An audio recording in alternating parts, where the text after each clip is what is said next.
Okay, everybody, welcome to the combat zone where the enemy has nothing to say but bail out, take cover, and abandon ship. I'm Joseph, and he's Nick. No, that's not quite right. I'm Nick, and he's Joseph. Do we really have to rehearse this stuff in advance? It's just, I'm so excited about tonight. I'm just waiting for, like everybody else, with bated breath to see how this is going to go. And it threw me off my groove, man. Have you never watched The Emperor's New Groove? That's what happens. You get your groove thrown off. Yeah, I haven't. And we're going to stay away from talking about television shows and movies because we're wasting far too much time on air doing that, Nick. And the only reason that Nick stumbled on the introduction is because we were laughing, choking around a little bit before we went on about having a new introduction. And the new introduction is going to be not fair and not balanced. Not at all. Okay, so this is the Election Night Special Edition, and we have in the studio with us this evening a special guest by the name of Russ Kuykendall. Russ Kuykendall is the former campaign manager for Tanya Granick-Allen's leadership campaign, also former deputy campaign manager for the Brad Trost leadership campaign federally for the Conservative Party leadership in 2017, and also principal partner at Ditchley Public Affairs. Russ. Thank you, Joseph. He's a busy man. So, all right. How's it going, guys? You know, when I said I'm excited about this, it's been an emotional roller coaster. Like, if you've been watching the polls, and I've been using CBC Poll Tracker for a lot of reasons. One is because it samples all the different polls and uses that to create the different polls that you know, it creates its own poll based on the volume of polls that are out there. And the other thing is, when you post this kind of stuff to social media, there are those who are diametrically opposed to your review who, if you posted anybody else's post, nobody's opposed to you, Nick. Yeah, well, I wouldn't think so, but guess what? There's at least one or two out there who disagree with me. So when you post something from the CBC, they can't say, "Oh, well, that doesn't matter because it's a right-wing station or it's a right-wing polling company." You can't argue. There's nobody's going to criticize the CBC except me for that kind of a poll. So I'm less concerned about the CBC. I'm waiting to see whether or not John McTishan's prediction bears out. And which prediction is that? 80 seats for Ford, 40 for the Dippers.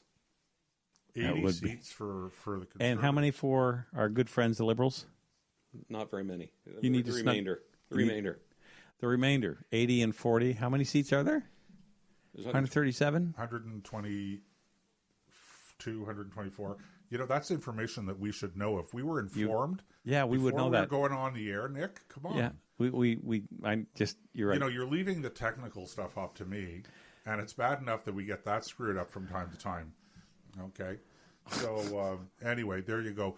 Listen, guys, our number to call if you want to join the conversation is toll-free, 844-415-2115. That's, once again, 844-415-2115. And we are on Facebook Live, if yes, I'm we not are. mistaken. Even though I have this flashing red light on my computer console here saying, your stream is not working. So it's lying. Okay, so I'm happy to know that my computer is lying. Yeah, to I me. could see we have people watching. Which begs the question. 124 ridings. Okay, there you go. See, that's why we brought Russ on. Well, because we know he knew that, and we wouldn't have to. So that he could look things up while we were 124. So what do we say, 80 and 40? So that's 120, right? That means there's 4 ridings left over for everybody else. According to Megatician. Right. How's it going out there, John, by the way? We love you, John. That's right. So assuming that the Liberals don't get any, which would be sweet, I have this. It's one of my fantasies is to see this Liberal Party crushed to the point where they don't hold a single seat in Queen's Park. I was going to say the House of Commons, but I don't get it. What would be the point? You have the Socialists, whether they're Liberals or NDP, and then you have the Conservatives. And hopefully most of the Conservatives, members of the Conservative Party, are conservative and not, socialist-leaning themselves. Well, some are, but here's the present question: Will the outgoing Premier of Ontario have to change her name? To what? From when? To lose? Well, Kathleen lose? yeah, you might possibly think that. I couldn't possibly comment. Well, I believe me. Actually, I would go a little further with it. I would say Kathleen loser. No. Hey, listen, we said we were going to be not. She's going to have to go from Kathleen Win to Kathleen Wine. Yeah. You know, it's funny because we talked last night about how she threw her whole party onto the bus, right? And then she's out campaigning to the very end. Campaigning for what? I still do not get the point of what she did last week, going out there and saying, look, we're not going to win. We're not going to win, so vote for us. I don't, I've heard various explanations, and I suppose the explanations I've heard, including what you were talking about last night here, Nick, it made some sense to a certain degree, but I still, I just don't think that if you do the calculation, it adds up properly. You're just not willing to go down that road. And I am, because I think, just for Russ's sake, we were talking about why Kathleen Wynne did what she did. And I said because she is a progressive, she cares more about advancing a progressive agenda than she does about her own party. So she threw herself and her party under the bus, hoping that the Liberals would vote for the NDP, not only to stop Doug Ford, but to help advance that agenda. Now, that's pretty callous. I get it. That's pretty cynical. I understand it. As some of my friends have suggested, who have friends among the Liberal caucus, she may have been trying to help make sure that they lose, members of cabinet lose, so that they're not stuck on the backbenches on the opposition side. Well, she'll certainly achieve that. There's no doubt about that. Okay, so just say that again. So it's helping some of her cabinet colleagues lose, so they're not stuck in opposition on the backbenches. Okay, well, if that's what her intent is, I think she accomplished it. But I just don't understand why they would do that. I mean, why would she do that? How does that help? Well, if they lose, do they get severance? No, they don't get anything. Oh, maybe severance. You don't get any severance? There's no pension, that's for sure. Well, the severance is called board directorships. But there's no long-term pension. Mike Harris took care of that. Well, the pension is separate from severance. Remember that. That's true. So, if you qualify for a pension, you get a pension whenever it kicks in, whether you're talking provincial or federal politics. But severance is different. Severance would be, if you get fired, you get 6 months' pay, for instance, whatever it is. Now, here's an interesting point, and I'm just going to bring up our stream here to see if there's any results yet. Well, they're starting to report some results now. They're looking at the riding of London North, and the NDP have 45% of the vote. The PC have 33%, Liberal 17%, and the Greens 4%. Okay. Now they've shifted over to London West, 57 for the NDP, 27 for the PC, 10 for the Liberal, and 4 for Green. That's Andrew Lawton's seat, if I remember correctly. Andrew Lawton's riding where he's running, I mean. Leading or elected, the PC have 58. The NDP have 33, the Liberals 5, the Green 1. Okay, so Liberals are doing better so far than we thought they would. They still haven't reached party status yet. I don't think that's going to happen. So official party status is 8. Right? That's right. So Ontario legislature. They're leading or elected in 5. So we'll have to see how those. So here's a really interesting topic. While we're looking at results coming in, I think it's maybe surprising to some people that it's between 10 and 15 minutes after most of the polls in Ontario are closed, and we're already getting such results so rapidly. And that's because in this election, if you voted today, you know that you marked your ballot, you brought it over to somebody who then fed your ballot into a machine. So it's a mechanical tabulation. And so the votes are coming in, they're being tabulated, counted, and reported extraordinarily quickly. Yeah, well, they've just updated the numbers. Leading or elected now, the PCs have 63, the NDP have 35, the Liberals have 6. Kathleen Wynne is trailing John Kieran in her riding. He's got 40%, he's got 39, NDP 17, Green 3. So she's trailing in her own riding. Right. That's interesting. That's Don Valley West. Yes, it is. So the Liberals look like they're going to lose. Well, it's early yet. Let's see what happens in that riding. Okay, in that riding, I don't know, but let's not beat around the bush. The Liberals are going to be crushed in this election. That's obvious already. It's obvious already, and it's already looking like it's going to be a Conservative majority. What are those last numbers? Well, now that it's PC 68, NDP 33, Liberals 9. That's a majority. Right. Yeah. A majority is 63. So it looks like they've already got the majority. The Liberals now have 9 leading or elected. Green have 1, NDP 33. So those are the most recent seat updates. There's about, I think the last number I saw was about 9 or 10% of the polls reporting. So it's a little early to really nail this down yet. You need more. I think you would need more polls reporting in before. Right. Leading and elected, of course, can change. Absolutely. Yeah, right. Because in one half of a riding, you could get, tremendous spike for one party, and then when you shift over to a different setting within that riding, you get a whole different bag of bones out of it, and who knows how that could change that particular riding. So it's they're already predicting, though. CBC is predicting a Conservative majority. They're calling 68 seats at least. The Liberals at 9 and the NDP at 33. That's at this moment. So that's the way it looks at the moment. So those are the most recent numbers that we have. If those numbers hold, I have to tell you, I'm mildly surprised. I didn't think the Liberals would get that many seats. Are those actual results from Elections Ontario? This is if they're the actual results, then it's not going to change, right? It's only going to go. Well, this is I'm using the CBC website. Okay, and that's what they're reporting. See, with the electronic tabulation, you'd think that you get instant results. So I don't really know when they talk about leading an election and elected. Are the results coming in on a poll-by-poll basis to Elections Ontario and then being reported that way, or is everything coming out, basically... I'm confused I don't know about it because, you would think you'd just get a final number, bang, there it is. Well, so the idea of leading and elected is what's confusing me. Here's a telling little statistic. There's about 7,000 people watching this on that website, 115 likes and only 19 dislikes of the results.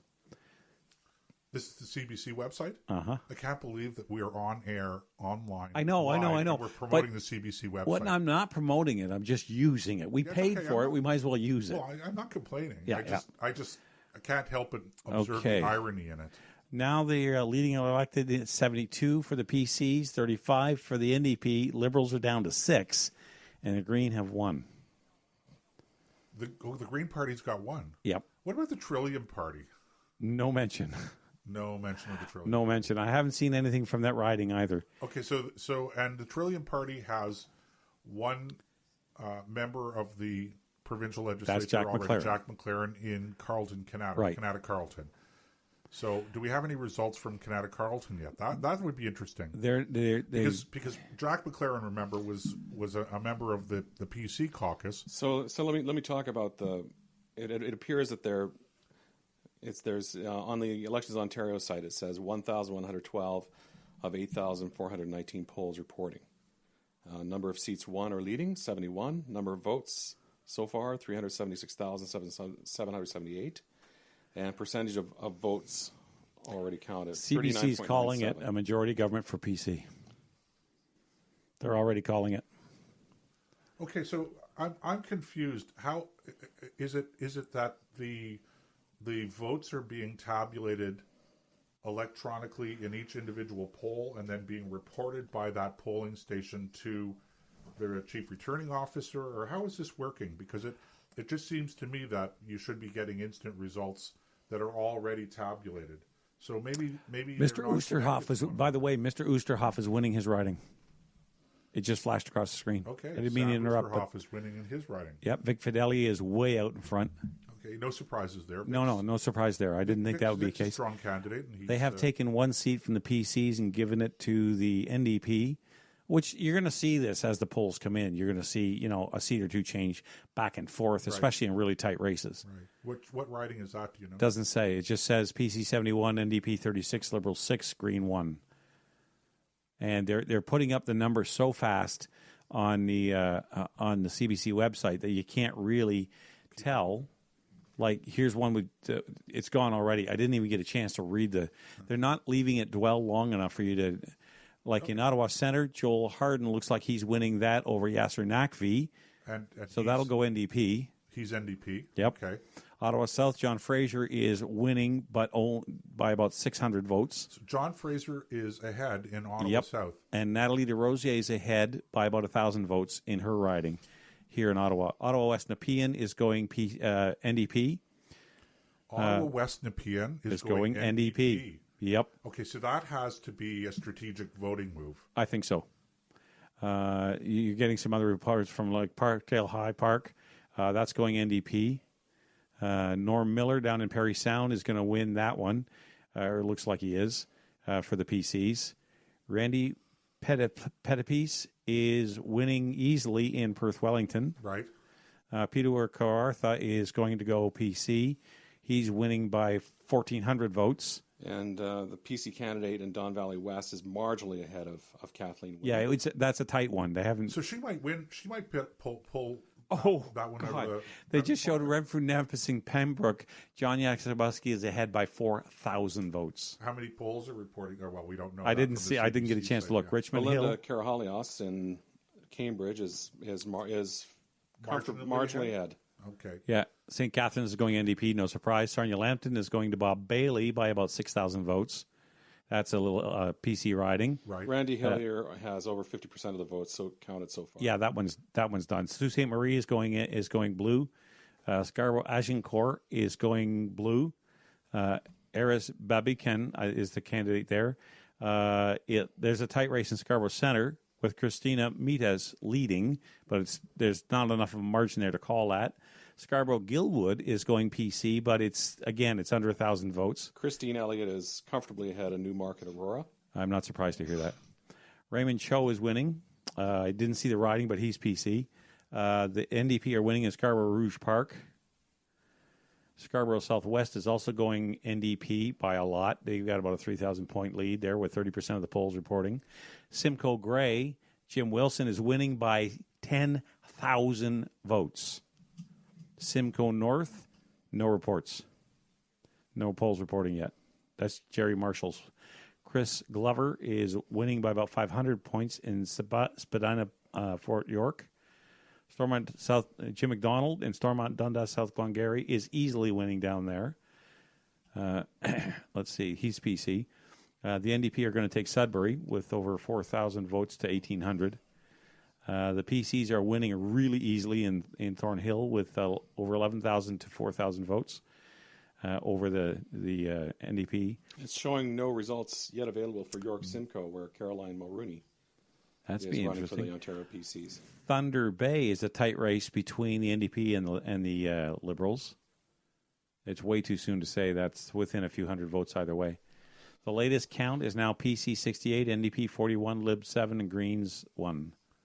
I'm interested in knowing which riding that green Candidate is in. He's down around Guelph. Is that the leader? Yeah. Yeah. Ottawa South shows John Fraser comfortably ahead. Yeah. Which surprises the heck out of me. Yes. But Really? yeah, it does. For me, it does. Maybe I'm easily surprised. Let's see. John Fraser campaigns hard. He and does. Campaigns smart. So I don't. I'm not sure how Von good a Woodbridge? campaign the Well, that's PC plays. prime federal public servant territory. Right. Yeah, that has a lot to do with it. But it's odd, I have to say this though: if Bob Chiarelli is losing in Ottawa West Nepean to the NDP, you would think that the same phenomenon would appear in Ottawa South. Well, because that's it's really Yasser the same Nakvi's. kind of demographic. That's the Yasser Nakvi's backyard, isn't it? Well, no, Ottawa South is John Fraser. So why would the Liberals do well in Ottawa South but not in Ottawa West Nepean? I find that That is a puzzle. interesting. In Windsor West, the NDP are way out in front. York Centre, the PCs have that one with about 15%. They've already got a 3,000 vote lead. Let's see. York Simcoe is going to go. No polls reporting yet in York Simcoe. It looks in Ottawa West Nepean. It looks like a three-way split. It's about 34.6% for the Dipper, 30.13 for Jeremy Roberts from the Ontario PC, and 29.39% Okay. for Bob Chiarelli. Okay, so that's too close to call. Yeah, yeah, Right. it is. It's very close. Okay, I didn't get that impression from what Nick read off of the CBC website. Again, I'm just reading it as it comes I up. But understand. Lisa polls change McLeod's things, right? Lisa McLeod is comfortably ahead in the PN. Yeah, I'm not surprised to hear that No either. surprises there. Okay. What's so happening in? Anybody have any results for Carleton? I haven't. No, they haven't predicted anything for Carleton yet. Really? I haven't seen anything. if Barry anyone- Innisfil is going PC. Stay tuned. Barry Springwater is going PC like by over 4,000 votes with 38% of the polls reported. Bay of Quint is going PC with 19%. They have about a 2,000 vote lead. Beach East York is going Carleton PC. chose Goldie Gamari at 54.32%, Wow. and followed by the Green. the Stephen- Dippers at okay, no, no. 21.65%. All right, let's see. Brampton East is going to the NDP.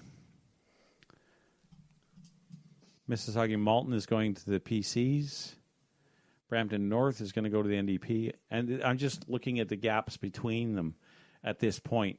Like, let's see, Brampton South is a tight race, but leading for the NDP, or for the PCs, I mean. Brampton West is looks like a comfortable, that's rather tight. So is Brantford Brant. That's a tight race between the Dippers and the NDP, or the Dippers and the PC. Bruce Gray, Owen Sound, that'll go PC. Burlington is going to go PC by about well over 2,000 votes, with 43% of the polls reporting.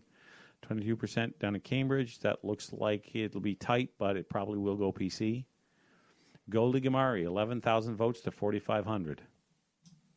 That's a pretty solid conservative riding. It is, and it's showing up. Yeah. They don't like their Liberals in that riding. No, they don't. Yeah. Let's see. Just looking for any more. There's a close race down here in Don Valley East, 57 to 54. The NDP are leading the PCs. Let's see. Vince K.E. is leading comfortably by over 2,000 votes. Don Valley West, Kathleen Wynne has pulled ahead. She is now leading in that riding. Let's see. Dufferin Caledon is going to go to the to the PCs, and so is Durham, with Lindsay Park, the candidate there. Robin Martin is in a very tight race in Eglinton Lawrence. Well, 2 of the 3 Barrie ridings are going Holy PC. cow. Simcoe North has yet to be reported. 20,000 to 11,000 down in Eglinton. I didn't catch who the candidate was, but that was for the PCs. Over 2-1 over Right. the nearest candidate. That's Eglinton Lawrence, right? Yeah. Right. And then let's see. We have Etobicoke Lakeshore. Christine Hogarth is leading by about 1,000 votes over the NDP. Doug Ford is handily winning his, 22%, and he's got over about 2,000 vote cushion. Donna Skelly is winning, almost I won't call it runaway, but a 3,000 vote lead. She's in one of the Hamilton ridings. Yes, correct? she is, but she's PC. PC. Yes, I knew that. Yep. Let's see. Here's Mike Schrader's going to win. He's the head of the Green Party. He's got over 10,000 votes to 4,000. And what riding is that? I missed the riding. It's down in Guelph. That much I do know. Okay, so Laurie Scott's predicted elected in Haliburton, Kawartha Lakes. Let's see. Andrea Horwath is going to win. She's crushing everybody else. Paul Miller is going to win for the Liberals in Hamilton, East Stony Creek. Not much of a surprise there. Hamilton is also going to give the NDP one. Monique Taylor is winning by 2-1 over her opponent. There's a bit of a tight race in Hamilton, West Ancaster, Dundas between the NDP and the PC. She's leading by 4,000 votes. Okay. Does it give you what Jack McLaren? I didn't know. They only did list the top Just too 3. fast. Just too fast. Yeah, and it is too fast. They're not leaving them dwell long enough for you to have a real good list. Hamilton West, Ancaster, Dundas shows the Dippers leading. And that's off of the Elections Ontario website. That's off the Elections Ontario website. Right. Yeah. Okay. Wow, I mean, the results are coming in fast and furious. Yeah, the PC might pull it out in Kitchener-Conestoga. It's the dogs race there with only a few hundred votes between them. The same thing in Kitchener-South Hespeler between the PC and the NDP. The PC leading, but just barely. Lambton, Kent, Middlesex looks like it's going to go PC. They've 44 to 2,200 votes. And Randy Hillier's running away with it down there in Lanark, Frontenac, Kingston. He's got 9,500 to 4,000. Right. Steve Clark is easily winning in Leeds Grenville, 11,000 to 4,000. London Fanshaw's going NDP. They're predicting Teresa Armstrong is elected. She's 2-1 over her opponent. Let's see. Same thing with London North Centre. The NDP are easily winning that one. The Peggy Slatter is winning like 2-1 over her PC candidate, or her rival. So that's gonna go NDP. Markham Stouffville is probably going to go PC. Markham Thornhill is definitely going PC, 52%, and it's 11,500 to about 4,000. It looks like Canada Carleton is Ontario PC with Marilee Fullerton. Yeah, that's great news. Yeah, I like her. Yeah, Milton is going to go P. Well, they're up by 1,000. I didn't see how many polls are reported. And Todd Smith and Bay of Quinte is winning his seat again. Yeah, Mississauga Centre is the Dippers or the PC are leading down there, but only about 9 or 10% of the polls have reported. Okay, well, look, guys, let's hold off for more results. Let's take a bit of a break at the bottom of the hour here. Okay. The results were coming in fast and furious, but we need. Did you say fast and furious? He did. Fast and furious. Fast and furious. And try to say that 10 times quickly. Try to say that 3 times quickly. Try to say that at all. That's a Benemy specialty. So we're going to take a bit of a break. We'll be back in a minute or two. All right.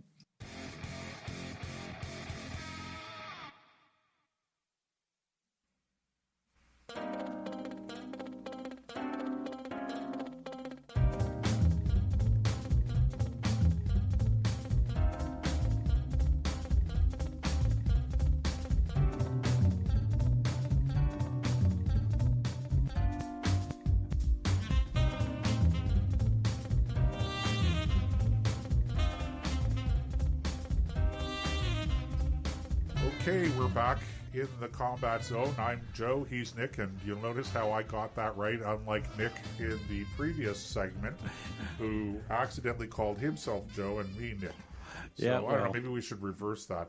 And with us in the studio... Fast and Furious.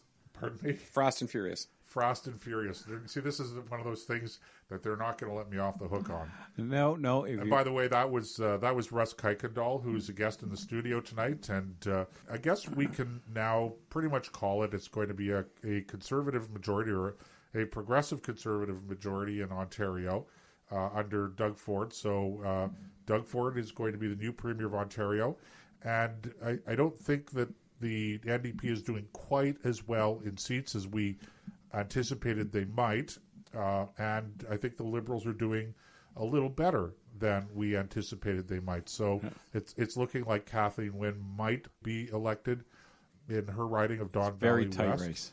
And a few other of those things. But I think now we can set aside, just trying to keep on top of the speed at which the results are coming in with, again, electronic tabulation. Yeah, and I do have the website up. I'm watching the numbers. So if there's any radical change, which I doubt at this point we're going to see, but if anything does break that's really interesting, I'll let you know. You can call us tonight if you want to give your impressions at 844-415-2115. And we actually had a complaint.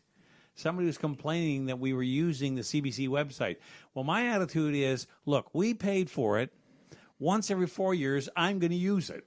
Yeah, although, I'd be really happy if we privatized the CBC, but that's a subject for another show. That's right. We can talk about that some other time. But right now...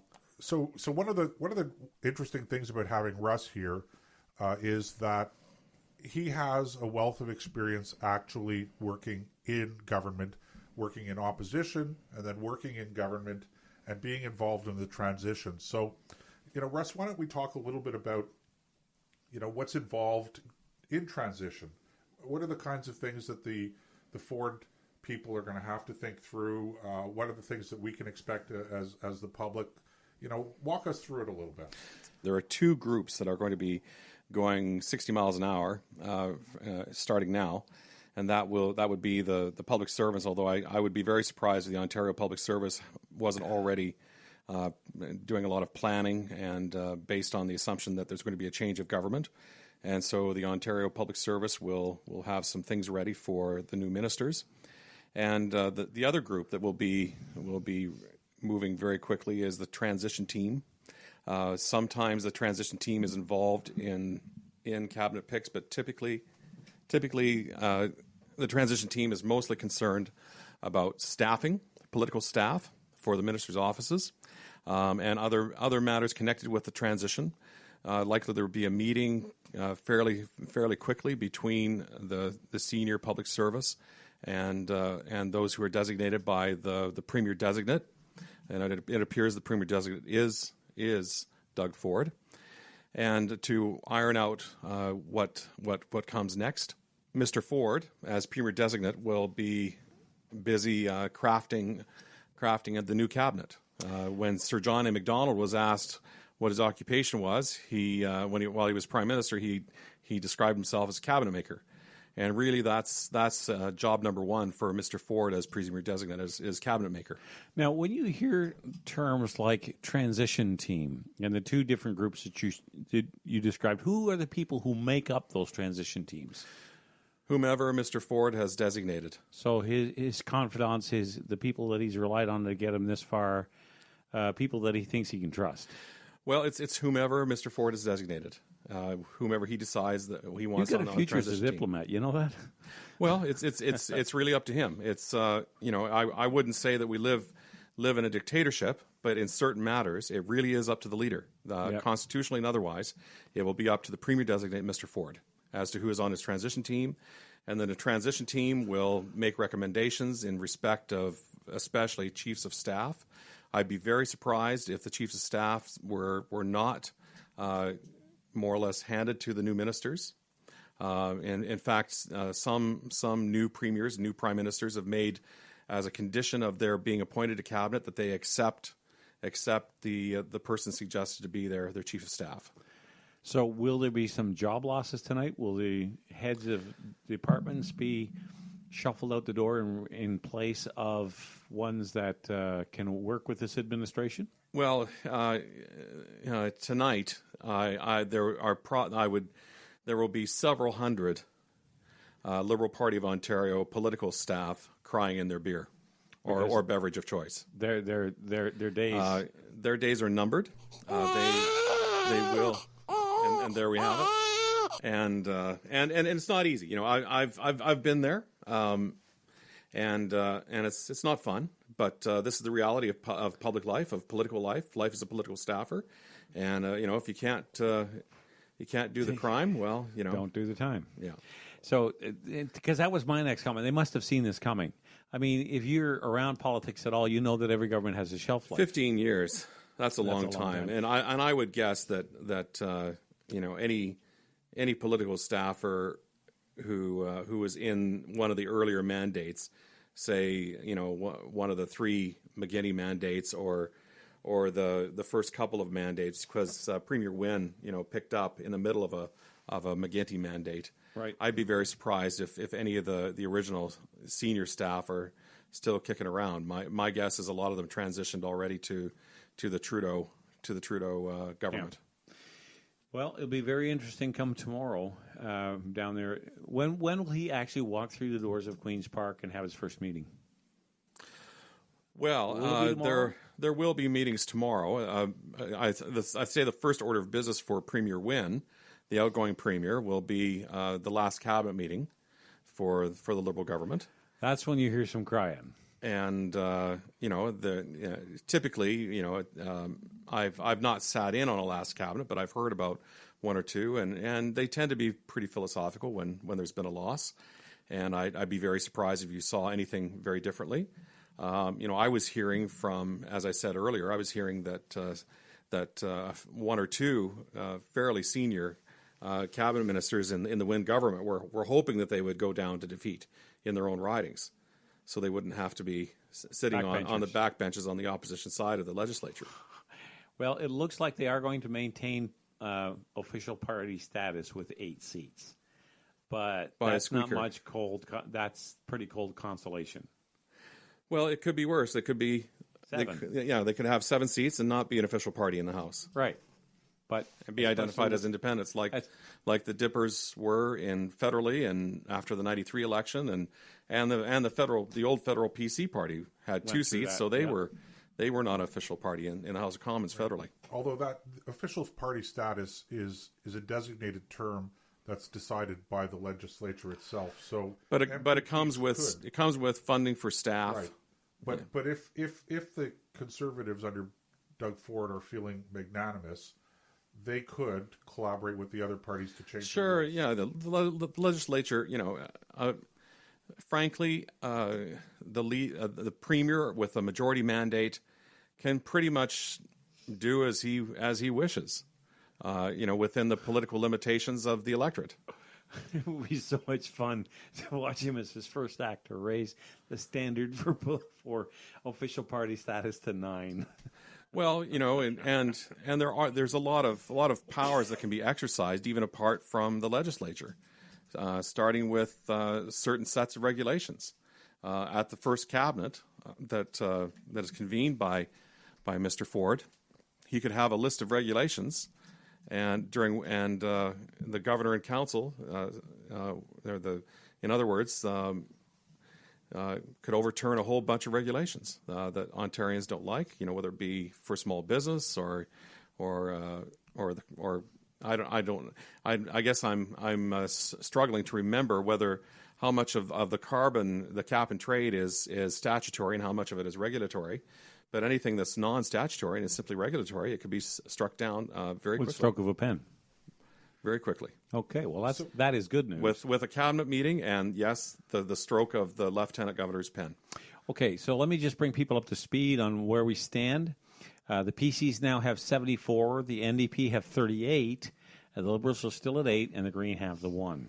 So that's where we stand at the moment. I don't see that changing a whole lot. So that's a pretty comfortable majority. Majority was 63, and he's got 74. So 11 more than he needs. He's got a lot of insulation there. That's a pretty decisive majority mandate. I think so. Okay, so the next step is for him to start thinking about formulating his cabinet. What are the kinds of things that he's going to have to take into consideration when deciding who he's going to invite to sit at the cabinet table?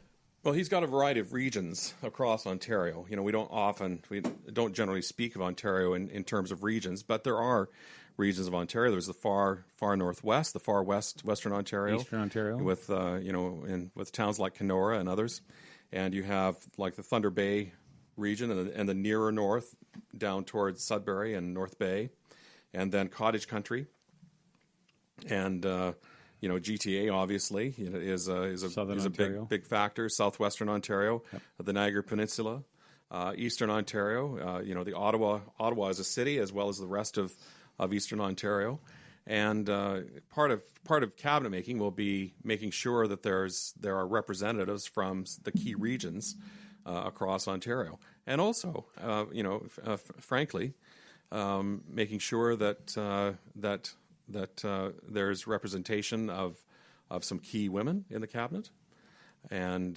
perhaps those who might be identified with certain ethnocultural groups. I'd be very surprised if the cabinet didn't reflect those realities of 21st century Ontario. Because it's 2018. Oh, I thought it was 2015. Well, it was. I'm updating the saying. Okay. I'm updating the saying. Yeah. But I really hope he doesn't go down that road. I hope the only thing he uses is merit. Who is the best person for the job, regardless of gender, ethnicity, any of that stuff. Just look at his cabinet. Well, I've got news for you, Nick. We do not live in a meritocracy. Presumably there are going to be some very capable people. Mm-hmm. He does have one or two to choose from. For example, Goldie Gamari is a lawyer. And and she satisfies 2 or 3 markers, and so will Mr. Ford decide to appoint the longtime MPP Lisa MacLeod, who has a long record of public service and political involvement from the time that she was a girl in Nova Scotia right up through to the present, And when she's a very respected MPP, will he decide to appoint her to a senior role in cabinet, or someone like Goldie Gamari? It's actually useful to have ministers of the Crown from a variety of regions because they bring the perspective of their region to the cabinet table. Couldn't you have ministers with advisors from different regions? Like, the whole point I'm driving at is... I get it, Nick, but there is value. There is value in having ministers of the Crown from the various regions of the province who understand in their guts, it's bred in the bone. They understand the concerns of their region. Because I come from northwestern Alberta, and northwestern Alberta is very different from Calgary, Alberta. It's very different from Edmonton, Alberta. There's no disputing that. And Northern Ontario, the concerns of Northern Ontario are very different from the GTA or Southwestern Ontario. I'm not arguing against that. That makes perfect sense. Yeah. I'm only saying that if you went with the very best people for the portfolio, for the job, for the minister's post, and then had regional advisors that he had gathered around him. Let's say, take the Ministry of Environment as an example, because that's where the differences between city mouse and country mouse are the widest. Yeah, I hear you, but in our system, the members of the cabinet we have cabinet government in our system, and the members of the cabinet are the decision makers. And I think there's a lot to be said for having decision makers from a variety of places within the province. All right, well, let me bring everybody up to speed on the latest. The PCs now have 74, NDP at 37, the Liberals are still at 8. I don't think that number is going to change, and the Green have 1. So the only real question is, where do the PC and the NDP finally settle out once all the polls are in? I think you're going to be pretty close to that. I don't see a lot of, it's a comfortable majority mandate. Yeah, absolutely. There's no question about it. Like, that's not going to change. They're showing the map now, and everything south of let's say, not Temiskaming, I'll say Barrie and the Manitoulin Islands south is solid blue, with the exception of Essex County down there near Erie-O, a little riding in Toronto, and one tiny little red riding right there near Ottawa. So, Nick, what's the impact of Ford Nation in GTA? Well, it's obviously huge. Yeah. Yeah, there's no question. Yeah. I mean, if you look at now, they're showing Toronto-centric itself, or Southern Ontario. They've got one.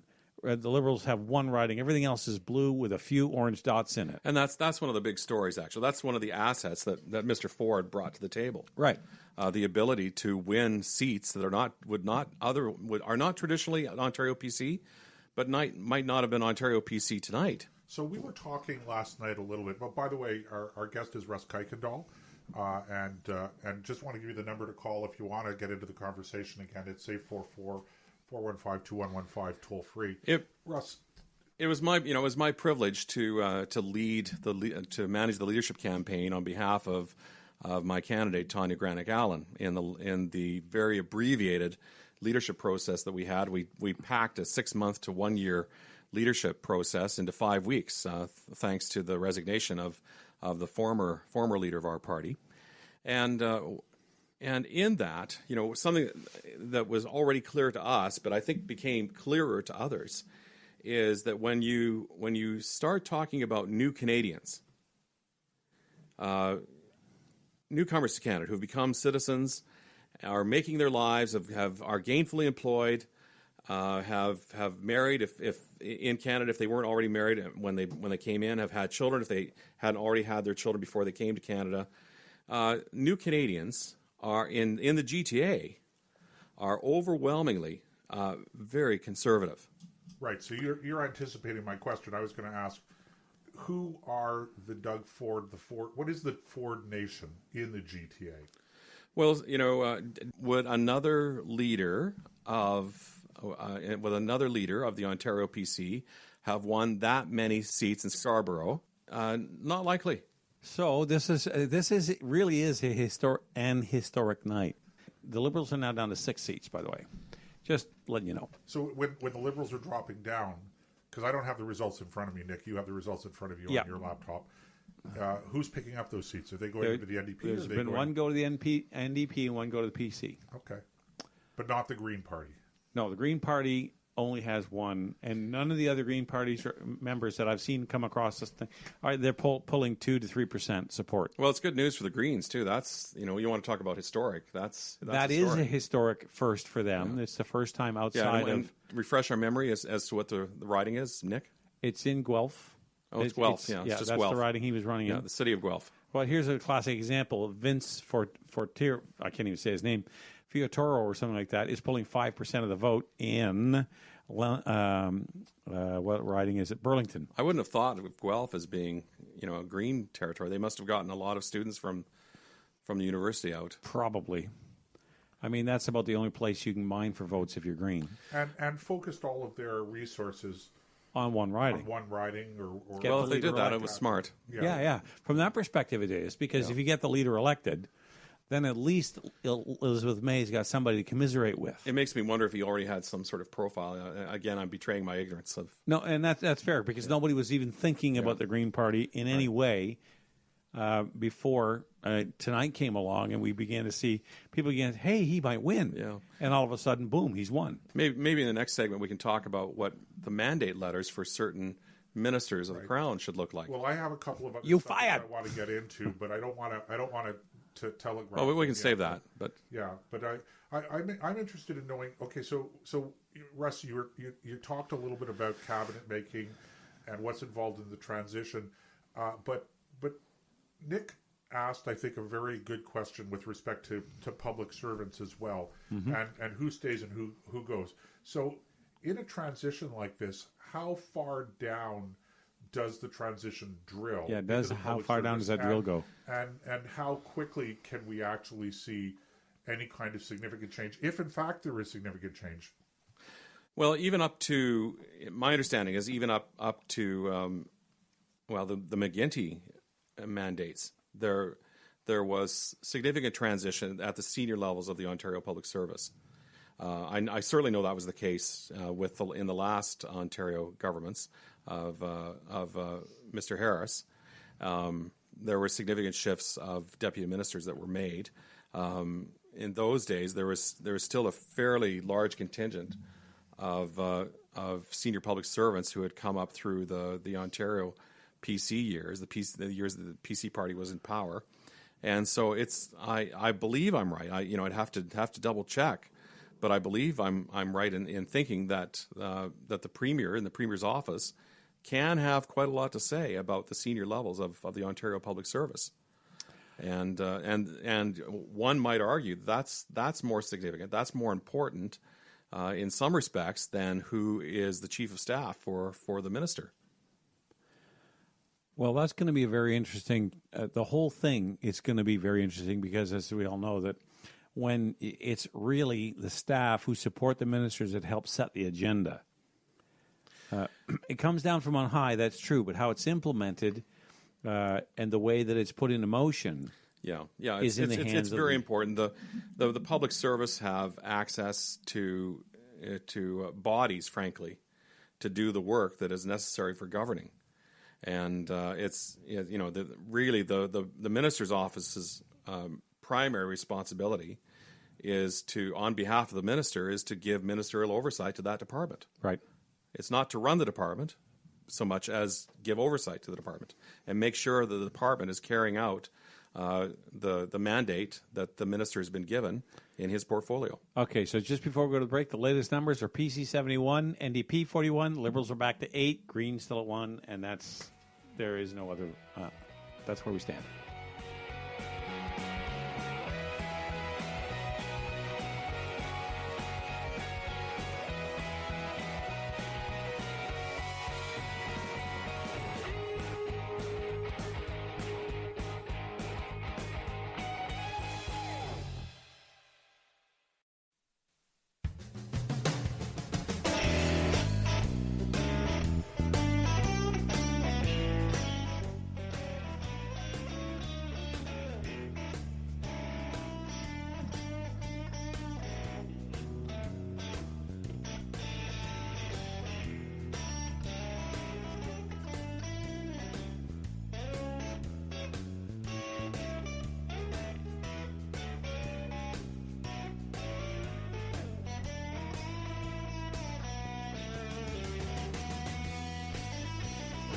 back in the combat zone with Nick Vandergraat, and I'm Joseph Benemy, and sitting across from me is our special guest tonight, Russ Kuykendall, former campaign manager for the Tanya Granick-Allen, leadership campaign provincially.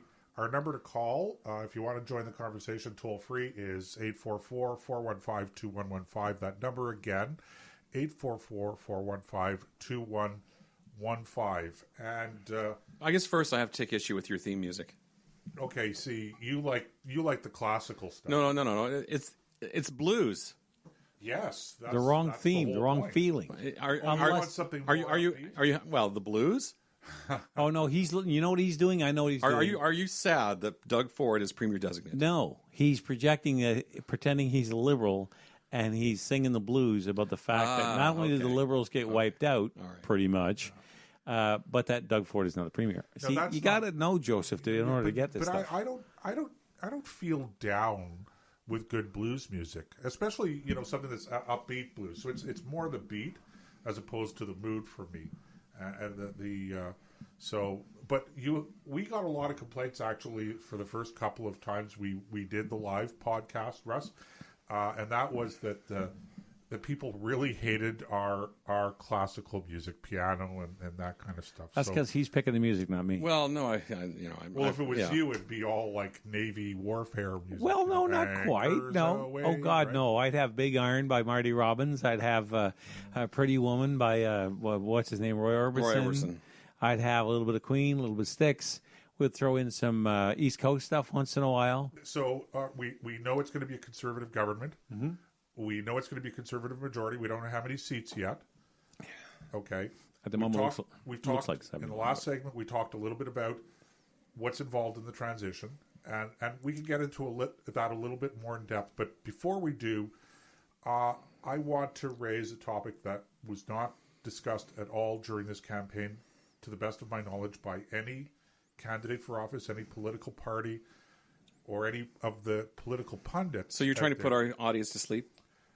Well, with this topic? In fact, I think we did that 20 minutes ago. I think that if the audience, if voters in Ontario really knew this, I think that they would be really upset, because I think that this upset them federally when we had the same system federally, and that is the idea that political parties in Ontario now get a direct cash subsidy, a payment from taxpayers, based on the number of votes they got in the election. But there's thresholds. There are thresholds.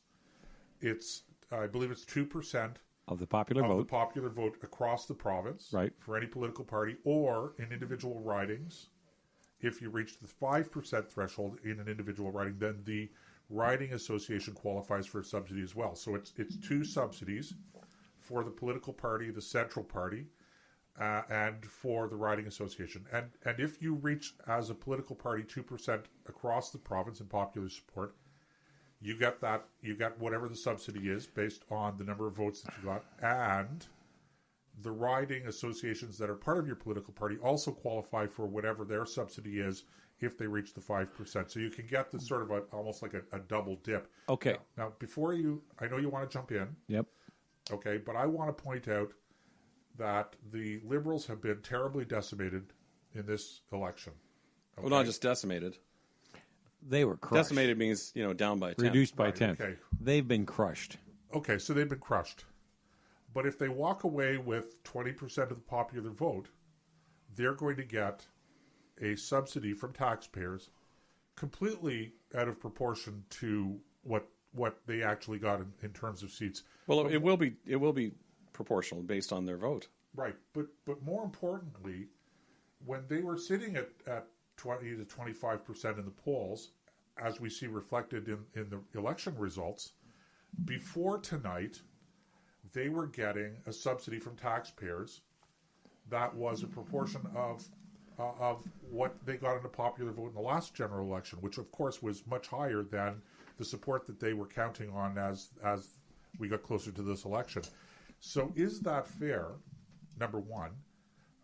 And number two, isn't this exactly the system that the Liberals federally implemented when Jean Chrétien was the Prime Minister? Mm-hmm.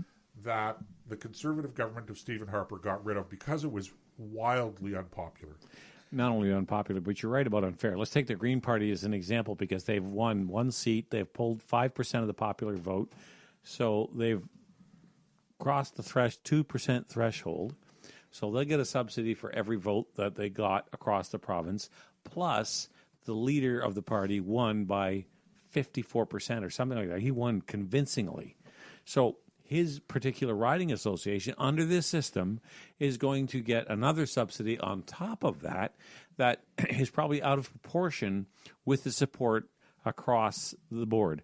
I agree with you. I think that rather than trying to take the money out of politics, which is the great catchphrase, what they've done is they've actually made it very difficult for anybody outside of this system to get into it, first of all, because you can't, if you start a new party, you don't get any of these benefits. Even if you're running 3 elections, okay, unless you cross that 2% threshold, you're not getting a dime. Yeah, it's a system built for incumbents. Absolutely. Yeah, it really is. And, I was kidding Joseph a little bit. And, of course, I'm reminded of Chrétien's favorite designation for the Federal Reform Party, as he called it, the Turd Party. And which is now what the Ontario Liberal Party is. The Liberal Party is now the Turd Party. That said, I think you're right, Nick. I think it's frankly it's better if parties are left to raise their own money from taxpayers, and we could have another discussion as to whether or not there should be a tax credit as an incentive to taxpayers to make a political donation. That's something else that we could talk about. But frankly, it really does keep outsiders from coming in. Well, look at it this way: let's say that you start the Acme Party, just to pick something out of the blue, and you have a mandate, you set up, you go through all the processes of writing a constitution, picking people to be your board of directors and all that stuff. You begin to build your riding associations, and somebody comes along and says, "I really like what you're doing." And maybe they've got a little more money in their pocket to spend on this than you or I do. He's limited to the same amount as he That's absolutely correct. And the Federal Reform Party, one of the reasons the Federal Reform Party was able to get off the ground as quickly as it did was because of a very generous donation made by an Edmonton businessman in the very early stages of the Reform Party of Canada. Right. I think for some reason the number $1 million sticks in my mind as to the amount of his donation to the Reform Party. Well, that didn't go to line people's pockets. That went to build the infrastructure that is necessary to get a new party up and running. Well, the argument would be against it. Say, well, now look at the influence he buys. Well, yeah, except that's fair enough. But frankly, the Reform Party did not hold power. True, but you don't know that going in. I'm just playing devil's advocate. It's fair. And so one has to see whether or not whether the person gets anything for all that money he's donating. And in this instance, there was none of that. Is there any way you could set it up? And you guys know a lot more about this than I do. And I'm just thinking on my feet here to allow for donations to come in of any size, but through a blind system where you don't know where the money comes from. Somebody just drops it off in a drop-off box marked anonymous. Well, something along that line. Yeah, we have an adversarial system in the legislatures and in Parliament for a reason. For the parties to hold each other accountable. Yeah, of course. And I think that's the best way to go about it, frankly. Yes, for NACFE's losing. And to make sure that there isn't influence peddling. And there are some fairly strong statutes on such things already. Influence peddling or the equivalents in the statutes typically are criminal offenses. Fair enough. So there are protections against it. Bob Shirley's losing too. Sadly, I'm sad to say that far too many members of the general public, I'm sorry, really don't seem to understand that democracy costs money. Right. And I think that's where I would go with this. I'm not against limits on how much you can contribute to a political campaign or political party. In principle, I'm not against it. I understand the rationale. I guess what I'm concerned with is that the limits that have been set are so low that it becomes effectively impossible for political parties and political candidates to communicate effectively with their constituents. And so in the name of saving democracy, we're in fact starving it of oxygen. And that's one problem. The second problem is that we pretend that we're removing money from the political process by having these limits and strong rules around who can contribute and who can't. And then, through the back door, we say, because there is a recognition that the limits are too low, you can't operate effective political operations, democratic operations, under the limits in Ontario that we have. So everybody recognizes it. So then what they do is they go, well, then let's create these subsidies and have taxpayers pay directly for them.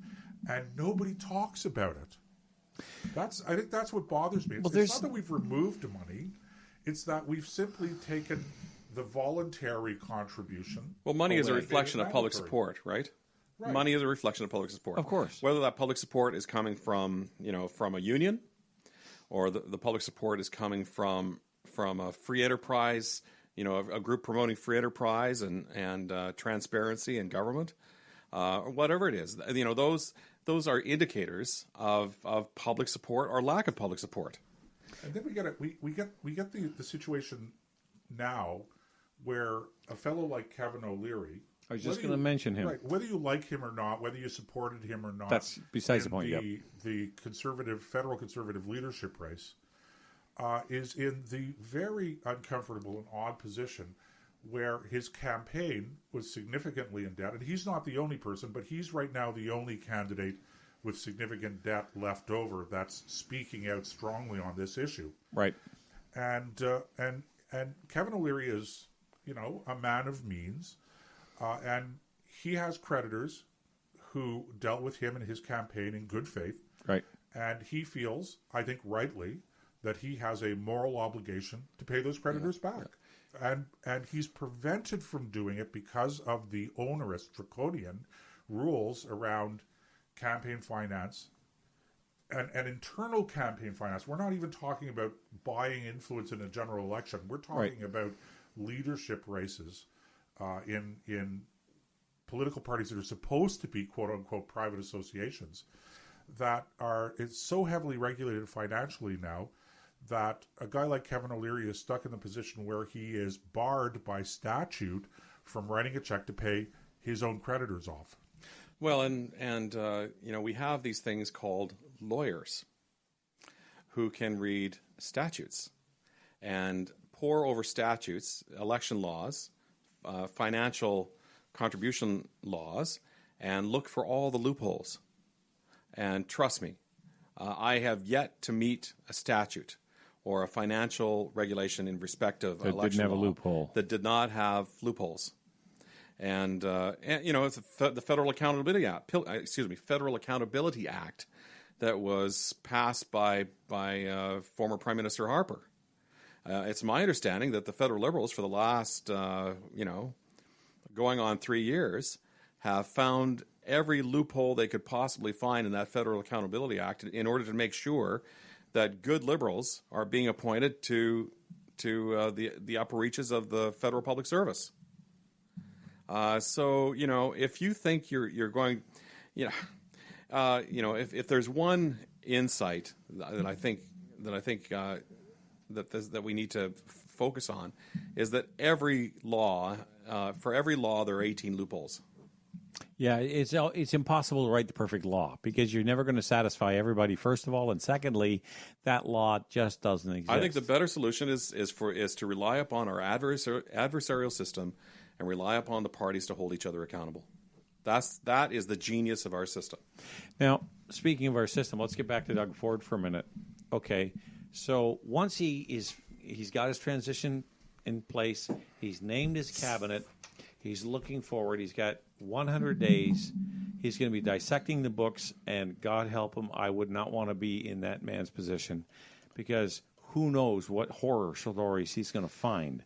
And it's classic. Every government does it. Well, the books were worse than we thought they were. Yeah, I guess the only question is, will the Premier designate want to have a staffer standing by with Valium or Scotch when he takes his first look at the Ontario government's balance sheet? He's going to want a bottle of oxygen too. Well, yes, it's my understanding is that as much of a basket case as the American state of California is financially, that Ontario is potentially multiples worse in a worse situation. That's the point. So if I'm Doug Ford, I know I've got 4 years to get done what needs to get done. So if you're going to inflict pain on people, and I'm sure this is the political way people look at things, do the worst first.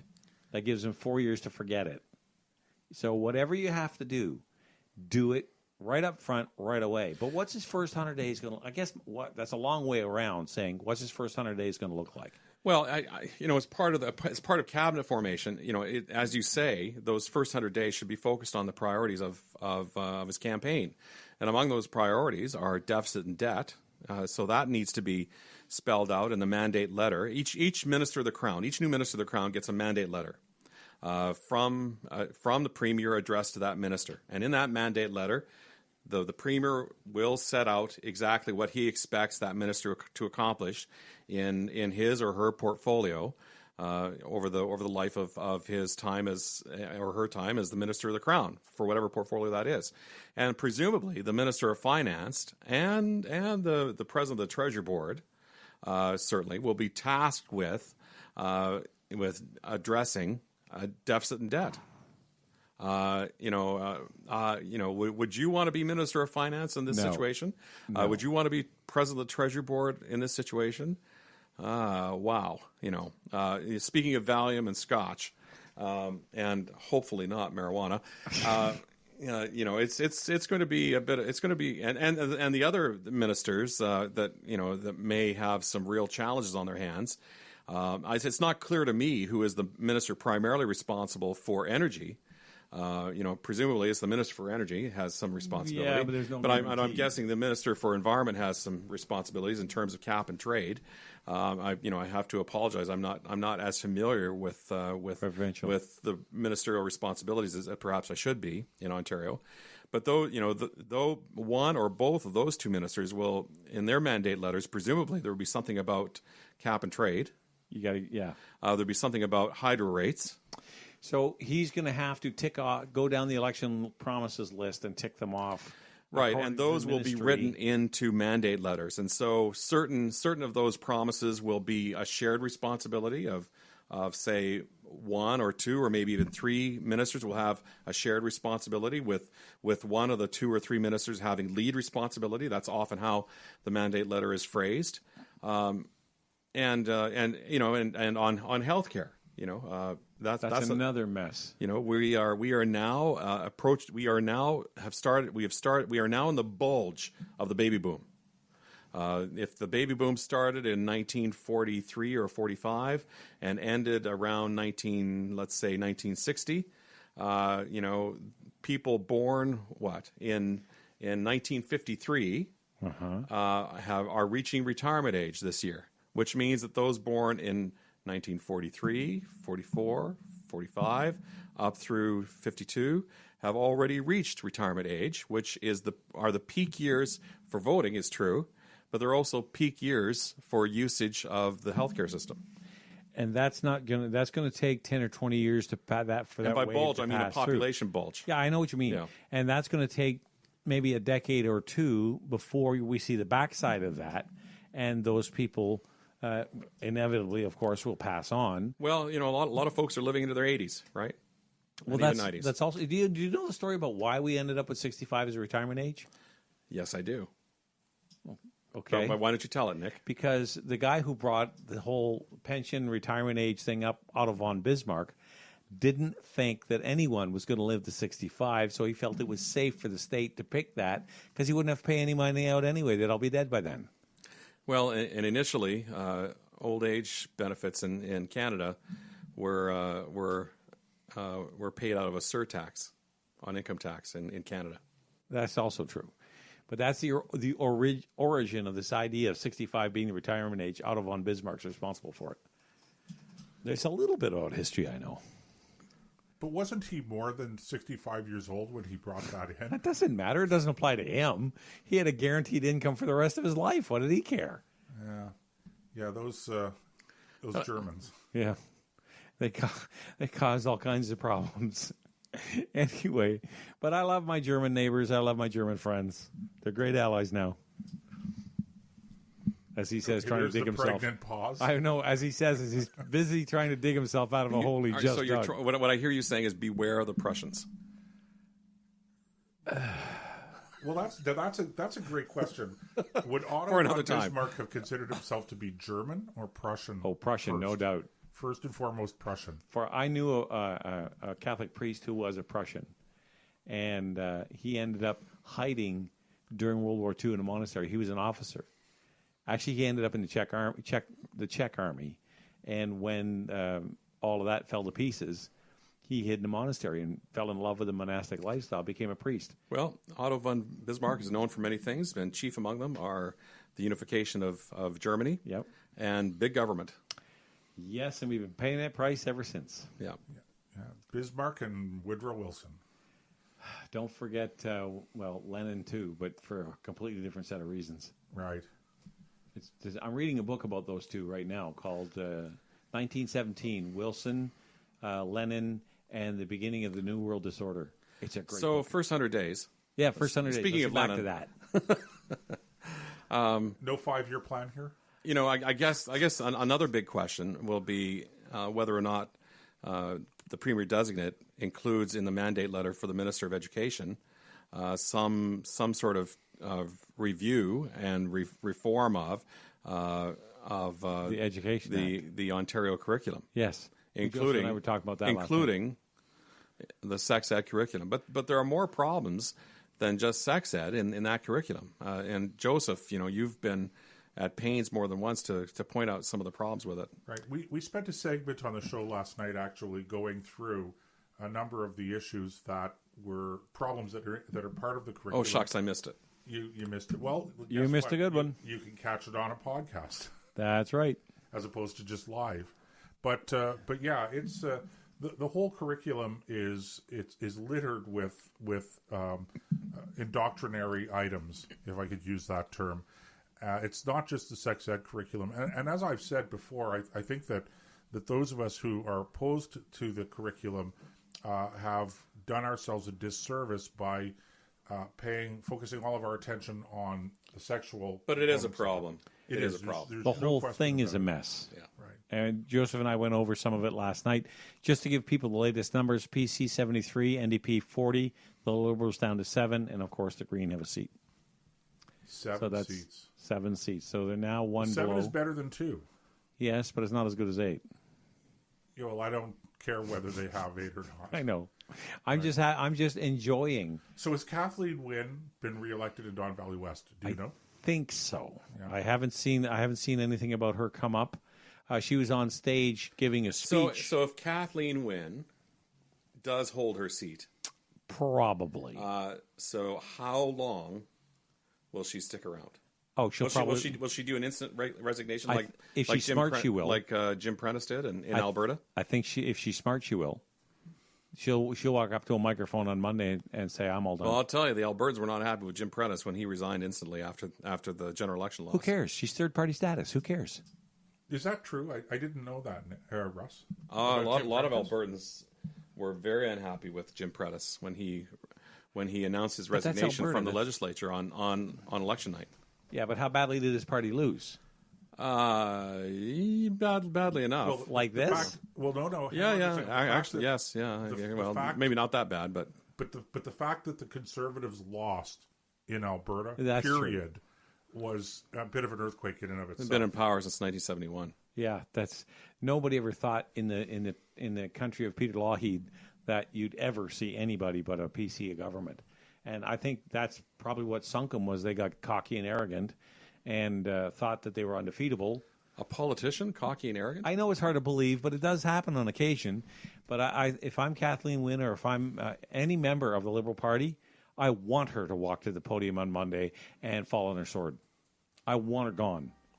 Because she's so you don't want her to feel the pain of sitting on the back benches on the opposite side? Okay, you know what? As the leader of a party that's not recognized in the legislature? Guys. Okay, guys. I could live with that. As the controller of the console here, I'm invoking my executive privilege. We're going to go for a break. Oh, executive privilege. Yeah, and we'll be back in about 3 minutes.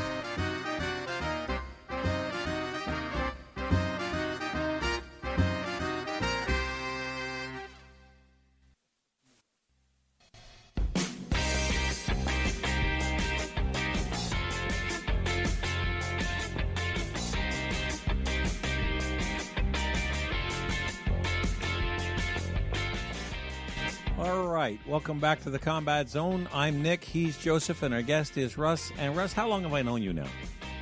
Too long. And I still can't quite get my tongue around your name, your last name. It's Dutch, Nick. I know, wait a minute. I can't do it. What is your ethnic background? Well, my dad was Dutch. Okay, and what is your surname? What kind of... Your surname is Dutch. I know, but that doesn't mean I know how to... So is mine. Yeah, but every time I try to speak Dutch, I pull a muscle. Ugh. Do you speak any Dutch, Nick? They are. Yeah, it's my name is Russ Kuykendall. Kuykendall. See, there you go. It's just Kendall, but you just put Kai in front of it. K-U-Y. Gotcha. See, and to be honest, I've known Russ for a couple of years now. Syllable. That's true, and I always put the emphasis on the wrong syllable. But I've known Russ for a couple of years now, and you would think I'd have this all hammered out. Anyway, one of the things... My first name is pronounced Russ. Now, that's a revelation. Okay. I'm surprised to hear that. One of the things I want to get back to is this whole thing about... Because Kathleen Wynne looks like she's going to win in her riding. Looks like? Oh, in her riding, yes. In her riding. There's no hope. I think all but 3 or 4 polls are reported, and she has a plurality of in excess of 1,000 votes. Yeah, she's not going to lose. So she will be a Liberal member of Parliament in Queen's Park. They only have now 6 seats, so the 2 seats below official party status. So the question now becomes, what's going to happen? Who's setting up the pool? Well, this is where I'm going. Okay. We should have a pool to figure out how long or to come up with how many hours or how many days. Let's give her days. So how many days? So the pool is how many days following today? Yes, including tomorrow. She's holding her seat. She's gonna win her seat. So how many days before how many business days? Okay. Business days. How many days? You know what? Actually, it doesn't matter because she could easily resign over the weekend as well. Well, didn't she make her announcement that she was not going to win the election on a Saturday? Saturday or Sunday? I think you're right. Yeah. So how many days then will she last as leader before she walks to a microphone and throws herself on a sword? Well, if I were a betting man, yes, I'm not a betting man, but if I were a betting man, I would wager that if she hasn't already announced, we haven't watched for her concession speech. If she already hasn't conceded in her concession speech announced that she's going to resign her seat, it will be tomorrow. Tomorrow, you think it's going to be that soon? Well, if she hasn't already announced that she's not going to take her seat. Okay, because I saw her on stage, but I couldn't hear what she was saying. So she may have already done that, for all I know. That's what I'm suggesting. She, I guess I'd be a little surprised if she hadn't already pulled a Jim Prentice. Well, I don't. And you know what? That's kind of what I expect too. But it would be delicious to see her at least have to sit as a leader of the unofficial third party. As the third party? As the third party. Leader of the third party. What you would say. And sit there. Yeah, we're quoting Jean Chrétien, right? Of course. The third party. You've got to have balls to quote Jean Chrétien. Golf balls. What other balls did you think I was talking about? Just wanted to make sure. Okay, all right. And a proof is a proof, and you know it's a proof because it's proven. Yeah, and nobody that's how you know you have a good proof. Joke because my switch was not on. Oh, okay. Anyway, so I would love to see her sit there and squirm knowing she doesn't even have enough seats to be able to get up and ask a question. Never mind funding, never mind any of that other stuff, but she simply has to sit there and be a good little girl and mind her P's and Q's and not be disruptive and not say a word. I would love to see that. Yeah, I don't think Not going to happen. I'm under no illusion it's not going to happen, but it would be a moment I would never forget. Okay, Nick, I know that we're not fair and balanced on this show, but I'm a little uncomfortable that you're gloating too much. I'm not gloating. I'm just hoping for the future. As far as gloating is concerned, here are the latest numbers. PC 75, NDP 40. So let's be clear. Now you're gloating. Oh, I'm not only gloating, I'm grinning ear to ear. There you go. PC 75, NDP 40, the Liberals 6, and the Greens 1. Yeah, I don't know. You couldn't have, after the number of times that the PCs have snatched defeat from the jaws of victory. What's that saying? Yeah, defeat from the jaws of victory under 3 different leaders. Okay, this is for the PCs about as sweet as it gets. I just don't imagine how they could have expected any better result. Okay, guys, but here's the $64,000 question. Wow, and inflation. I think, I keep saying that I'm dating myself when I say that because that was a game show in the 1970s, right? Yeah. Who does game shows now for $64,000? And it used to be $64 question. The original was $64 question, yeah. Well, originally I think it was $64. It was. Well, it was black and white question. That was before my time, guys. I'm sorry. They don't bother with those kinds of shows anymore because nobody knows the answers to anything. To your point. But my question is this, okay? We've all been involved in this business in one form or another for a long time, and I think that we can all attest to our disappointment in the performance of conservative governments, nominally conservative governments that are elected with strong mandates based on clear and definitive positions that they've taken on controversial issues that we think are important. Right. And then they don't follow through. So what does the public have to do? What do conservative supporters have to do? The people who voted from this point on to hold Doug Ford and the Conservative Party of Ontario, or I should say the PC Party of Ontario, accountable. Okay. Keep their feet to the fire. I'll go first and I'll let Russ jump in. Number one, once Kathleen Wynne does fall on her sword, there will be a by-election. You see, he can't get off of Kathleen Wynne falling on her sword. I'm sorry. It's just such a pretty mental image.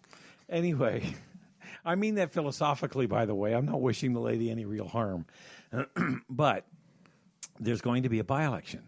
You want to win back a lot of the support that Doug lost when he got rid of our favorite SoCon candidate. Let her run as the PC candidate in Wynne's old riding. Well, just to be clear, you're talking about Tanya Granick-Allen. Exactly. Do I think that the Premier designate will recruit Tanya Granick-Allen to run in Don Valley West, run to replace Kathleen Wynne, assuming she resigns the seat that she's held? No. I'd be very surprised if he did that. If he did, he would be lucky to have Tanya Granick-Allen sitting in the Ontario PC caucus. I have to say Tanya is one of the most talented candidates I've ever worked for. But I'm thinking about it I don't have any argument with that. I mean, she proved her mettle during that leadership debate, leadership campaign. There's no doubt to me about that. She was fearless. She stuck to her guns, and she wasn't afraid of tough questions. So the point I'm making is that when she was turfed, Doug Ford threw away tens of thousands of votes.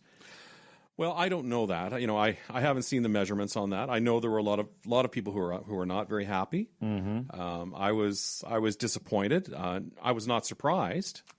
But I was disappointed. But if you want to bring those people back in the fold, well, it wouldn't hurt. I think it will go a long way to helping. I guess if I were doing the calculus, and I'm not, I'm not doing the calculus. But if I were doing the calculus. Better to keep your supporters happy, better to keep your base happy. As a matter of fact, it's not exactly a secret that in excess of 80% of the points that Tanya Granick-Allen accumulated in the leadership on the first count, the first choice count. Right. I think it was 83% of her Choice points number 2 was went to Doug Ford. Right. And Tanya and her campaign were the kingmaker to the leader, Doug Ford, and now Premier Designate of Ontario. Exactly. So if he plays his cards right, because let's face it, the chances of Tanya winning in that riding aren't great. Well, I don't know. I don't know. It's hard to say. Every election is a little different. Fair enough. And this would not be a general election. True. So voter turnout it would be a by-election. It would be right at the front end of the mandate. Right. Typically, voters want to send messages to voters whose mandate is not fresh. Typically, they want to send a message to a premier who does not have a fresh mandate. So, with all that, are you saying there's actually a chance that she could win? Well, I think there's always a chance that anybody can win in an election. A chance that a candidate for one of the major parties can win a seat. Don Valley West. I think it was federally we held that. Yeah, John Carmichael was for two or three mandates. Two at least. John Carmichael, who is a very conservative evangelical Christian, a social conservative, right? Who was and presumably still is pro-life, pro-traditional marriage, and he was elected as a member of Parliament federally. So does that mean that automatically that someone of Tanya's commitments could win or could not? I don't know. But if Tanya were running for the party in power, she might very well win. And Mr. Ford would be very lucky to have her in his caucus. He did, and the night he won, look at her and say, I respect you and I want you to have a high profile in my government. And then, of course, the first sign of trouble, the first time, like if you compare her to some of the nutcases that ran under Andrea Horwath's banner, she could run a peanut butter factory with some of those guys. She looks like a choir girl by comparison. So, and that'll all be fresh in people's minds. Well, let's be clear. There was no hint of any sort of black mark on Tanya's reputation because of her personal dealings with people or anything like that. Right. It was simply because she took a stand on a particular issue or set of issues. And so that's what I'm saying. If you want to heal that rift, you want to bring that full part of the party back into the fold, then I think you run Tanya Granick-Allen. Okay, that's fine, but I'm not sure that we're really addressing specifically the question that I've asked. So great, it's nice if the Conservative Party wants to bring those people back into the fold. And by the way, I'm not sure they're out of the fold. That's what I was just going to say.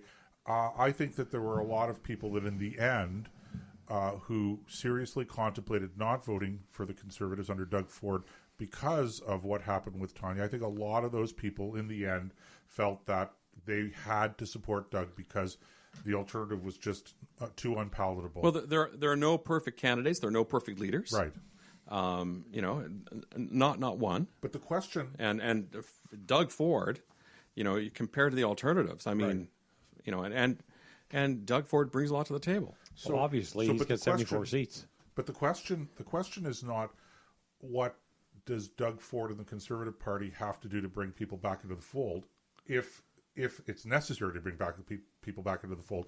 The question is, what do social conservatives have to do who ostensibly have already come back into the fold to hold Doug Ford and the Conservative Party accountable? I think that's a good question. And I think there's one thing that voters and constituents should never underestimate. And that is the leverage that they hold as a voter and a constituent for particular MPPs, members of provincial parliament. When a member of I spent part of my early working life in politics working for one or two members of parliament federally, and so when we saw a form letter come in, that was clearly a form letter that had been photocopied or distributed by PDF via email and just a name filled in and then signed, we would count the number of those, and then chuck them in the round file, or file 13, also known as file 13. Yep. But when we got when we got whether it was a typewritten letter or on a laser printer something letter, that somebody took their own time to do, or even better, a handwritten letter that was legible, yep, that was clearly not a form letter, right, was clearly not a template letter, we treated that like gold. And that went on the top of the members' pile for reading. The top. Because the member, any elected official worth her salt is going to pay attention to what her constituents are concerned about. And so if you want to have an influence on the premier designate and his policies and his government, make sure that you make your views known to your local MPP. And your MPP, is going to take that to caucus. One of the purposes of caucus, if for a premier or a prime minister or a leader of an opposition party, for that matter, if the leader is wise, he will take the temperature of his caucus every week when they have the weekly caucus meetings, when the House is sitting, when the legislature is sitting in Ontario. A wise leader will take the temperature of his caucus and give opportunity to the members of his caucus to express their concerns. And so, if you're concerned that the premier designate follows through on his commitment to review and replace the sex ed curriculum, you should make sure that your MPP knows that. And you might want to copy the premier. You might want to copy the letter to say the Minister of Education, if indeed the Minister of Education is given that responsibility. So in other words, sit down at your typewriter, grab a pad and a pen. You have a typewriter? I'm sure out there somewhere somebody. Sit down at your laptop. The point I'm making is sit down with a pen and paper. Generate it yourself. Write a letter. Right. And then sign it by hand. Right. So this is interesting. So what you're saying as a practical matter is that when you get an invitation to simply click on this button to send a form letter, you're wasting your time. Well, I'm not saying you're wasting your time. You're wasting your time, but fine, do that. But if you're going to be motivated to do that, then do it, and also take the time to write one or two paragraphs of your own, in your own words, on that issue. Sure. And send it to your MPP. And the gold standard is still a physical letter. Like email, sure, they'll read the email, but emails can get lost. And they don't carry the same political weight. staff get hundreds of email messages, and most of them hundreds. Yeah, there's hundreds. There's no substitute for the. But if you get a physical letter in your hand, and the nice thing about that is, it unless it's different with the House of Commons than it is with Queen's Park, you can mail it to them for free. It doesn't even cost you the stamp. Well, that doesn't apply to the Ontario legislature. No, okay. It'll cost you a stamp. It'll cost you $1. I was going to say, spend the buck and put a stamp on it. Yeah. It's the least you can do. It's $1 well spent. In this case, absolutely. So the loonie still has some value, even against the American dollar. But, yeah, absolutely. It's actually only 75 cents US. There you go. So it's only costing you 75 cents if you translate the money. But because I think a lot of people get caught up, and I see it all the time, where you walk into a store or somebody's standing with a clipboard and they want you to sign a petition. That I've never understood why people do that. First of all, I don't know of even one petition that actually achieved its goal. Well, I know of at least one. Which one? Well, I'm putting you on the spot. Sorry. Yeah, well, there was a certain petition that garnered somewhere up around close to 2 million names, 2 million signatures that did result in a piece of legislation. Resulted in a piece of legislation being put before the House of Commons. I remember when we first went metric, they carried in a roll that had literally tens of thousands of hand signatures. I would not want to discourage people, Nick, from. I'm not discouraging them. Yeah. I'm saying put your effort. But the gold standard. That's where I'm. That's what I'm striving Is at. a personal letter, whether it's composed If you want to sign on a a petition, laptop and printed out and signed, or written by hand. That is the gold standard. Okay, so if you want to sign a petition, fine, but don't think you're going to change the world with it. Take the time to sit down and do what you just said. Maximum impact is a personal letter to your MPP. So spend your resources wisely. Yeah. The other thing I think that people have to remember is that, and it's related to this discussion, and that is that this election is not the end of the road. In other God, words, no, it's just the beginning. Achieved our goals. If your goal or your objective is that you want to see the curriculum updated, reformed, removed. I hate to break it to you, but Kathleen Wynne has stepped down as Liberal leader. That's the we stepped didn't down even from have her a chance seat. to start the pool. I know. Has she stepped down from her seat? Steps down as Liberal leader. Kathleen Whip, that's all they're saying is she stepped down as Liberal leader, which is no surprise. Yeah. She's. I know you're disappointed, Nick. You don't get to see. So I think it's important for for voters, for constituents, to make sure that their MPPs know exactly how they feel on an ongoing basis. On an ongoing basis. Well, the lines of communication are two-way, and you got to start it. If you want them to respond to you, the first thing you have to do is let them know you want to be responded to. And you do that. I love your idea of the gold standard. Send a letter. So if your candidate, if your member of provincial parliament is Bob Jones from whatever riding, then you sit down and say, "Look, Bob, I want you to remember that Doug Ford said X, Y, Z, and I'm very concerned that this actually happened. But I actually wanted to broaden it. Take education as an example, not just a sex ed. I want the whole thing thrown out and start it over again. Yep. And if he gets 5 or 6, let's say he gets 100 of those handwritten letters, I think that's worth more than 10,000 emails. It's a big deal. You're darn right. It's a very big deal because 100 people took the time out of their day to sit down and actually craft a letter. And the multiplier, is usually times 10. Yeah. At least times 10. You might even extend it, multiplier up to 100, but at least times 10. If you get 100 letters, or if you get 1,000 letters, that suggests there's upwards of 10,000 people who have the same concern. Yeah. So you better pay attention. Absolutely. Because so that's the wise will pay attention. Well, wise and politicians don't always go in the same sentence. Most politicians can count, especially on election day. I hear there are some who cannot. Joe Clark, but most politicians can count. We just passed the anniversary of his winning. No, we didn't. In 79. We just you mean 79. the date? Okay, yeah. The date. Yeah, okay. Yeah, fair enough. 79. Most people celebrate that. He was the youngest prime minister in Canada. How old was he? I think it was 30-something. 36 or 37. Because I thought that was Harper. Prime minister. And short-lived. No. Oh yeah, his mandate lasted 18 months. Not even. What is Joe? Yeah, it wasn't 18 months. It was very short. It was. Well, he tried to raise the price of gas. The thing that Trudeau killed it with. He raised it 18 cents overnight. 4 cents a liter. I thought it was 18. A gallon. A gallon. Yes. Yeah, 18 cents a liter. Let's remember, 18 we're cents still a liter. 18 cents a gallon. Right, and then Mr. Trudeau said he wouldn't raise it, and then he raised it by 4 cents a liter. Yeah, that's all it went. He spread it out over time. Yeah. Oh well. So he did the same thing. Ancient history. It is, but yes, I think it's very important to keep sending a signal to Mr. Ford. Stay involved.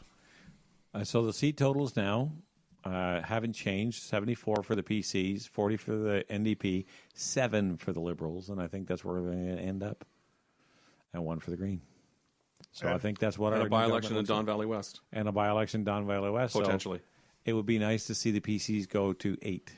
75, I mean. So while we have a couple of minutes left here, guys, any speculation on who might emerge as the new leader of the Liberal Party? Number one. Number two. Who wants the job, first of all? Okay, number two. We haven't talked about Andrea Horwath. Is her job in jeopardy? They peaked pretty early, looked pretty good, and this was her third election, right? As leader, her third election, and she did not fulfill the potential that everybody thought. I mean, does she stick around? You know what? I think they're going to have a leadership review, and it'll depend on what their delegates have to say. Right. if she can get, like, if she gets 60, 70% support, which I can't imagine, but we're talking about the NDP here, so she'll stay. But if she gets... I think she ran a good campaign. Clearly I don't agree with but her it doesn't policies, matter but I because think she that didn't win. Well, and we can thank Forum Research for doing the public service by releasing that outlier poll that gave the NDP 47%. Right. Scared the crap out of everybody. A couple weeks in advance of the E-Day. Scared the crap out of everybody. Yeah. Which is, and I thank you Thank for research. goodness. Yes, because people said, wait a minute, let's have a look at some of these people. Yeah, if you want to send a personal note, send it to Forum Research. Yeah, there you go. Thank you very much. We appreciate that. So you Signed Doug Ford. So you don't think she sticks around as leader of the party long term or for the next election? Not long term. I don't think she'll be there in the next election. Okay. She may carry on for a while and be the interim leader until they select a new one. That's possible, but I don't see her running in campaign number 4. I just don't see it happening. Right. She couldn't. She has time.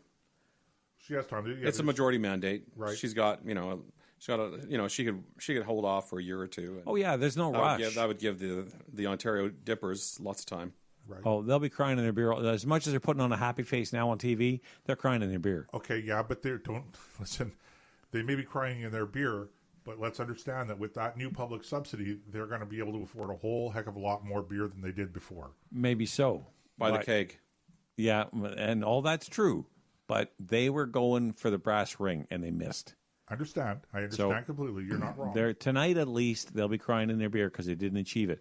Now, the thing about people like that is they never admit defeat. They will go away. They will lick their wounds. They'll rejig their platform. They'll say, what do we do wrong? And they'll come back again. And they'll keep coming back. And we cannot ever let up on them. And any immediate predictions on who might be a candidate for the leadership of the Provincial Liberal Party? I can't imagine anybody who'd want the job. They're pretty damaged Yeah, well, goods. Jim Watson is mayor of Ottawa. Why would he wouldn't give up that be nice? Why would he give up that job? It'd be nice if he did. Okay, that's a different subject altogether. We're not going to get into that tonight. No, but why? He wouldn't give it up, right? No, of course not. He's too comfortable right where he is. Yeah, it's a good question. I can't imagine, unless you want to take somebody out of the federal benches and plunk it, maybe Mark Garneau is an example, the first name that popped into my head. But again, you have to ask yourself, who's going to want to mount that broken horse? Right. And Mark, I think, is from Quebec anyway. So I don't think it would be Okay, well, fine. That's fair. But because all the traditional candidates are toast. Okay, listen, it's been a blast, guys. We appreciate you taking the time to be with us tonight. Russ Kuykendall. Got that, Nick? I got it. Russ. It's a Dutch name, Nick. Tuss Kuykendall. What was it again? Russ.